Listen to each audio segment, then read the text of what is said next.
안녕하십니까? 배팅 부동산 내 키가 왜 이래? 아파트 올라도 물가 상승 대비 폭망이다. 진행하도록 하겠습니다.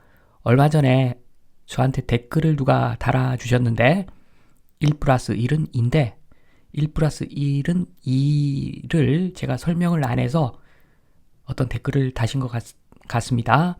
당연한 이야기, 이 이야기를 좀 합니다. 누구나 키가 큽니다. 태어나서 사람은 성인이 될 때까지 키가 꽤 많이 크죠. 그런데 좀 크게 태어났는데 나중에 성인이 되어서 키가 1m밖에 안 됐다. 물론 아기 대비 3배 정도는 컸을 겁니다. 키가 3배 정도는 컸는데 우리는 1m인 사람 보고 너는 왜 이리 안 컸나? 이런 표현을 씁니다. 실제 안 큰 건 아닌데 너는 왜 이렇게 안 컸나? 이런 표현을 쓰는 거죠. 상대적인 겁니다. 키라고 하는 것은 상대적이죠. 베이비가 당연히 키가 크겠죠. 그런데 그 키라고 하는 것은 상대적인 겁니다. 지금 자산의 가치에 대한 이야기를 하고 물가 상승에 대한 이야기를 하는 겁니다. 물가는 우상향이죠. 물가는 올라갑니다. 물가가 오르니까 당연히 자산 가격도 상승합니다. 알고 보면은 제로섬이죠. 멀리서 그냥 아무 생각 없이 보면은 우리 모두 잘 살아지는 것 같이 보이지만 자산 가격이 올라도 짜장면 100원짜리가 10,000원짜리 되는 거죠. 그래서 자산의 가치라고 하는 것은 상대적인 것이다.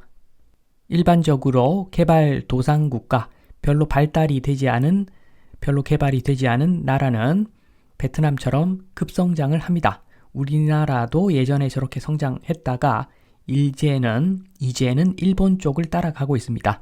인구도 줄어들고 그리고 성장도 천천히 하고 그만큼 금리도 낮은 거죠.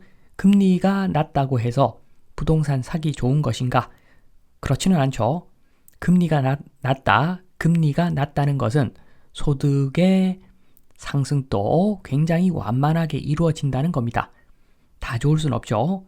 성장이 느리니까 금리가 저금리가 되는 거죠. 그래서 다 좋을 수는 없습니다. 아무튼 분명한 것은 물가가 올라가는 만큼 돈 가치도 떨어진다. 이런 거죠. 그래서 필연적으로 가치평가라고 하는 것은 현가로 평가를 합니다. NPV, Net Present Value, 순현재 가치. 아무것도 아니죠. 요거 아무런 개념도 아닙니다. 너무 간단한 것이 유전자 검사를 좀 해보니까 태어날 아기가 한 명은 1m, 한 명은 1.9m인 겁니다. 1m인 아이. 지금 태어나면 얼마 정도 될까? 크기가. 요거를 현가라고 보시면 됩니다. 그래서 현재 이제 아기가 태어나는데 태어날 때 그 킬로그램 수로 환산했다. 이렇게 보시면 됩니다. 미래의 키 별로 와닿지가 않으니까 지금 당장 태어나면은 2.5kg, 다른 하나는 4.8kg. 이렇게 현재 가치로 환산한 것이 NPV죠. 그래서 당연히 말할 필요가 없습니다. 가치 평가라고 하는 것은 당연히 NPV로 평가를 해야 됩니다. 비교 시점은 맞추어야 된다는 거죠. 지금 1m라고 했지만 어른 1m가 있고 청소년 1m가 있고 초등생 1m가 있습니다. 현가로 환산을 하면은 다 다르죠. 요게 당연한 거고 핵심인데 제가 요걸 설명 안 해가지고 제가 자본주의 개념이 없는 놈이라고 누가 댓글을 다셨는데 당연한 겁니다. 1 플러스 1은 2. 그걸 굳이 설명할 필요는 없겠죠. 제가 항상 한국 아파트 시장의 미래, 전세가 없어지면은 폭락 한번 한다 말씀을 계속 드리고 있죠. 어떤 분은 이러십니다. 폭락한다고 하지만 지금 10억짜리 미래에도 10억이다. 아무리 내려도 아무리 안 올라간다 하더라도 현재 10억짜리 미래에도 10억이다. 그런데 무슨 폭락이냐라고 하시겠지만 제가 보기에는 폭락 맞습니다. 만약에 미래에 돈 가치가 반쪽알이 났다라고 하면은 가격이 같다는 것만으로도 폭락한 거죠. 반쪽알이 난 겁니다. 자산의 크기는 상대적인 것이고 그것은 시점을 일치시켜서 비교해야지 그 크기가 보이는 것이라고 볼 수가 있습니다. 살림살이 많이 좋아지셨습니까?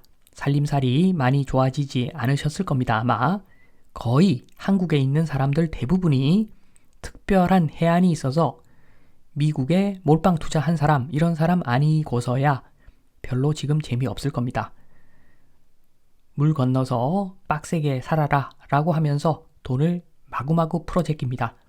물가가 엄청나게 급속도로 올라가고 있는 거죠. 돈 가치가 급속도로 떨어지고 있습니다. 돈 가치는 없어지고 있는데 내 자산은 그만큼 증가하지는 않는다. 물론 증가하긴 하는데 그렇게까지 많이 증가하지 않는다. 다들 어렵죠. 그러니까 어렵습니다. 대한민국의 주식도 그렇지만 부동산은 더하죠. 대한민국의 미래에 대해서 전망이 좋지 않다. 세계적인 관점에서 봤을 때 그러니까 주가마저도 힘을 못 쓰는 거겠죠. 부동산은 더한 겁니다. 도메스틱, 국내에 한정된 자산이죠. 아파트는 더 힘을 못 쓰는 거죠. 주식보다도 오히려 더 그게 지금 상황이고 그래서 속도를 봐야 되는데 어차피 제로섬 게임이고 자산의 증가 속도를 봐야 되는데 아파트는 그런 점에서 굉장히 부정적이다 말씀드리면서 이만 마치도록 하겠습니다. 감사합니다.